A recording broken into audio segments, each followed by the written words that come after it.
സമയം രാവിലെ 6:40. പുറത്തുണ്ട് മുബഷീർ തണുത്ത് വരച്ച് നിൽക്കുന്നു. മറ്റവരാണെന്ന് രാവിലെ അറിയാതെ പോത്ത് പോലെ കിടന്നുറങ്ങാം. 3 പോത്തുകൾ. നമുക്കിന്ന് നേരെ സൺറൈസ് കാണാൻ പോയാലോ? അതിരാവിലെ ഈ സൂര്യനെയും അതേപോലെ തന്നെ ഈ കടലൊക്കെ നോക്കിയിരിക്കണ്ടല്ലോ, പ്രത്യേക രസമാണ്.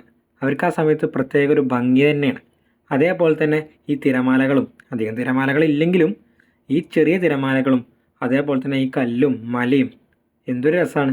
സമാധാനമാണ്, സമാധാനം. ഇതാണ് UAE ധനുഷ്കൊടി. ഞാൻ അറിഞ്ഞില്ല എന്ന് പറയുന്നത്. അപ്പോൾ മക്കളെ, നമുക്ക് ഇനി ഉഷാറാവാം. അപ്പോൾ ഈ കാഴ്ചകളൊക്കെ ഉണ്ട് നിങ്ങൾ കമൻറ്റിലായിട്ട് അറിയിക്കണേ. ഇങ്ങോട്ട് പോയ ആൾക്കാർ എന്തായാലും കമൻറ്റ് ചെയ്യുക, പോവാത്ത ആൾക്കാർ ജസ്റ്റ് ഒന്ന് ട്രൈ ചെയ്യുക പോകാൻ വേണ്ടിയിട്ട്. സംഭവം നൈസാണ്. എന്തായാലും ഞങ്ങൾക്ക് ഇഷ്ടമായി, ബാക്കിയുള്ളവർക്ക് ഇഷ്ടമാവുമെന്ന് അറിയില്ല. ഞാൻ നേരത്തെ പറഞ്ഞ 3 പോത്തുകൾ നീച്ചിട്ടുണ്ട്. അവർ ഫുഡ് ഉണ്ടാക്കുന്ന തിരക്കിലൊക്കെയാണ്. അപ്പോൾ നമുക്ക് അങ്ങോട്ട് പോയേക്കാലോ. ആഷിക്ക് അടിപൊളിയായിട്ട് സോസേജ് പൊരിച്ചുകൊണ്ടിരിക്കുകയാണ്. ആരും സൂക്ഷിച്ച് നോക്കണ്ട, അത് ഞാൻ തന്നെയാണ് ഇരിക്കുന്നത്. ഞാൻ റിച്ചാ, അതുകൊണ്ട് ഞാൻ പണിയൊന്നും എടുക്കില്ല. സമയം ഏകദേശം 10 മണിയായിട്ടുണ്ട്. ഞങ്ങളിപ്പോൾ അവിടെ നിന്ന് ഇറങ്ങിയിട്ടില്ല. പിന്നെ ഞങ്ങൾ കൊണ്ടുവന്ന സാധനങ്ങളൊക്കെ പാക്കാക്കി സെറ്റാക്കി വെച്ചിട്ടുണ്ട് കൊണ്ടുപോകാൻ വേണ്ടിയിട്ട്. ഞാൻ ചുറ്റും ഒന്ന് കാണിച്ചു തരാം. ഒറ്റ മനുഷ്യന്മാരില്ല അവിടെ. ആകെ ഞങ്ങൾ ഈ 5 ആൾക്കാരുണ്ട്, ബാക്കിയുള്ളവരൊക്കെ പോയി.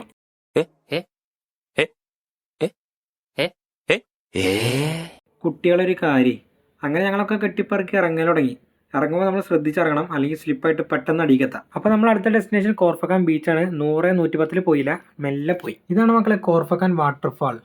ആർട്ടിഫിഷ്യൽ സാധനമാണെങ്കിലും സംഭവം നൈസാണ്. നേരെ മുന്നിൽ പോയി കുറച്ച് ഫോട്ടോസും വീഡിയോസൊക്കെ എടുത്തു.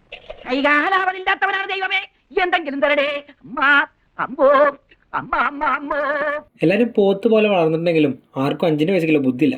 അവിടുന്ന് പിന്നെ ഞങ്ങൾ നേരെ പോയത് കോർഫക്കാൻ ബീച്ചിലാണ്. അവിടെ പാരാഗ്ലൈഡിംഗ് ഉണ്ട്, പിന്നെ വെള്ളത്തിൽ കൂടി പോകുന്ന സംഭവം ഉണ്ട്, പിന്നെ ബോട്ടിൽ പോകുന്ന സംഭവം ഉണ്ട്. എന്തൊക്കെയൊക്കെ ഉണ്ട് അവിടെ. ഏകദേശം 1 മണിക്കൂർ ഫുള്ള് നീരാട്ടായിരുന്നു. അതും കഴിഞ്ഞ് ഞങ്ങൾ നേരെ റൂമിൽ വെച്ച് പിടിച്ചു. അപ്പോൾ എത്ര ഉള്ളൂ നമ്മളെ ട്രിപ്പ്.